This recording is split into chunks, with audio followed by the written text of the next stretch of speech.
Okay, let's dive right into this explainer. Imagine you're sitting at a closing table, right?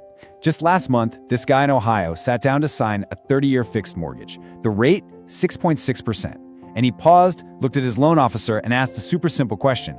Who exactly decided on 6.6%? The loan officer just kind of gives him that corporate smile, and says, well, that's just where rates are right now. But here is the absolutely fascinating truth. That number, it wasn't picked by his bank. And no, it wasn't picked by the Federal Reserve either. So where does it come from? Well, that everyday 6.6% mortgage rate is actually determined by an invisible engine. It's a market that most people literally never even look at once in their entire lives. I mean, we spend all our time agonizing over stock prices, right?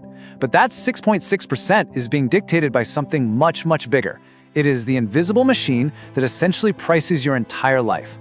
Almost nobody really understands how it works, but hey, by the end of our time together today, you absolutely will. $145 trillion. Just let that staggeringly massive number sink in for a second. That is the size of the global bond market. It is bigger than every single stock market on Earth combined, and it decides everything. It decides your car loan, your landlord's next rent hike, whether your company can actually afford payroll this month, and whether your safe retirement fund thrives or shrinks.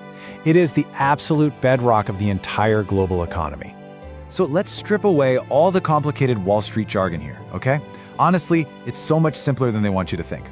A bond is an IOU. That is it, just an IOU. Somebody needs money. Maybe it's the US government, maybe it's Apple, or maybe it's just a local city building a new stadium. Instead of going to a bank, they borrow cash directly from investors.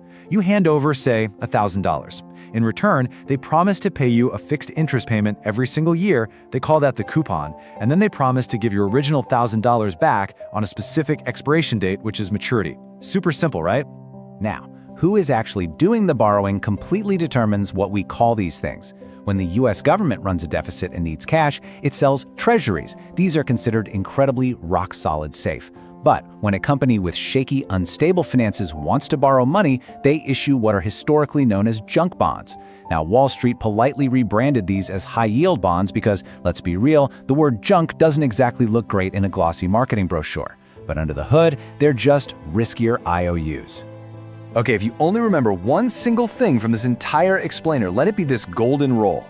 Mental tattoo time. Ready? When interest rates go up, the prices of existing bonds go down. They sit on opposite ends of a seesaw. Every single financial disaster we are going to talk about today is just this one rule operating at a larger and larger scale. To put that into perspective, imagine you bought a $1,000 bond paying 2%, so $20 a year.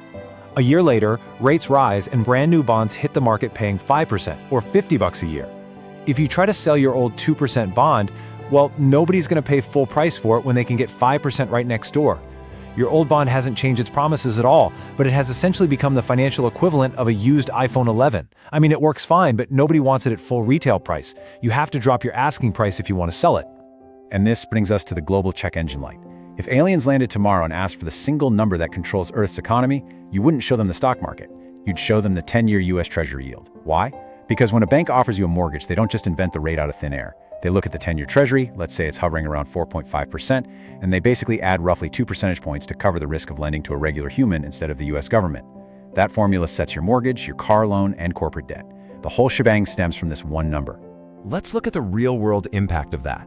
Back in early 2021, the 10-year yield was incredibly low, and mortgages hit absolute rock bottom at around 2.65%. People were borrowing like money was expiring, and home prices jumped a crazy 19% in a single year. But then, the 10-year yield ripped higher. By late 2023, mortgages had crossed 8%. The housing market essentially froze mid-bite, just like someone hitting pause on a movie. And companies that were suddenly facing massive new interest bills on their debt, they couldn't afford it, which led to widespread corporate layoffs. The bond market just quietly repriced everyone's debt. Which leads us to arguably the biggest misconception in personal finance, the classic 60-40 retirement portfolio.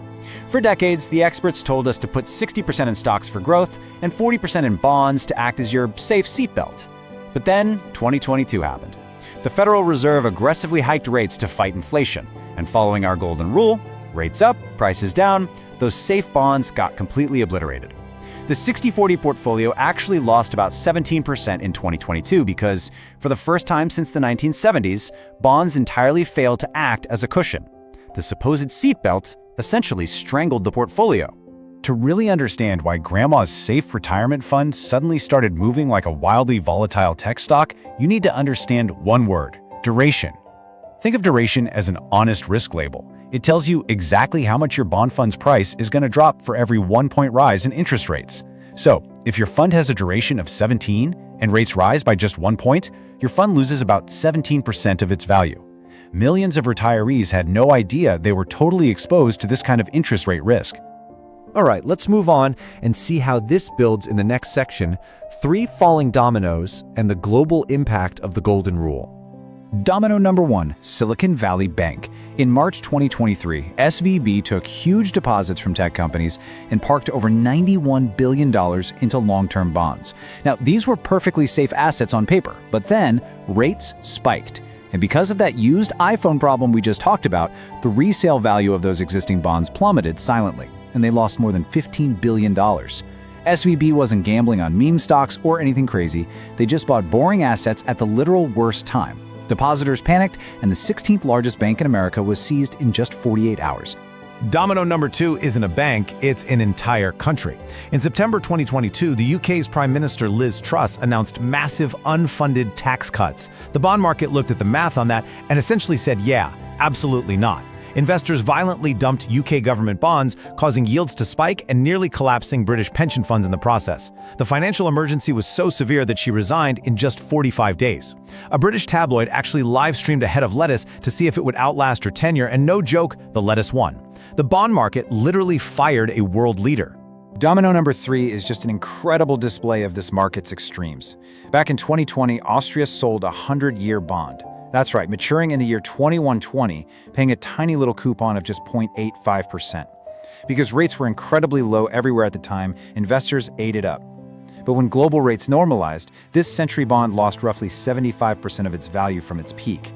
I mean, this is a rock-solid sovereign government asset, and it behaved exactly like a crashed meme stock, completely devastating the portfolios of anyone who held it.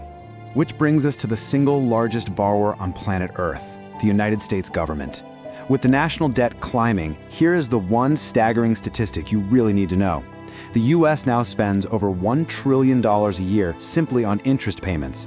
We're not talking about paying down the principal or building bridges here, just paying the minimum interest on the national credit card. That is actually more than the entire US defense budget. The math is becoming impossible to ignore, and trust me, the bond market is noticing. And just like we saw in the UK, we've seen this invisible engine directly steer US policy. In April 2025, a major US tariff announcement was suddenly reversed in under a week. Why? Because bond traders started aggressively dumping treasuries, causing yields to spike. The administration paused the tariffs, and the US president admitted on the record that the bond market was getting, quote, a little queasy. It just proves that no matter who is in charge, the bond market has the absolute power to intimidate any government on Earth. So, what does this all mean for you? Let's dive into our final section: 5 rules to protect your money and navigating the invisible engine.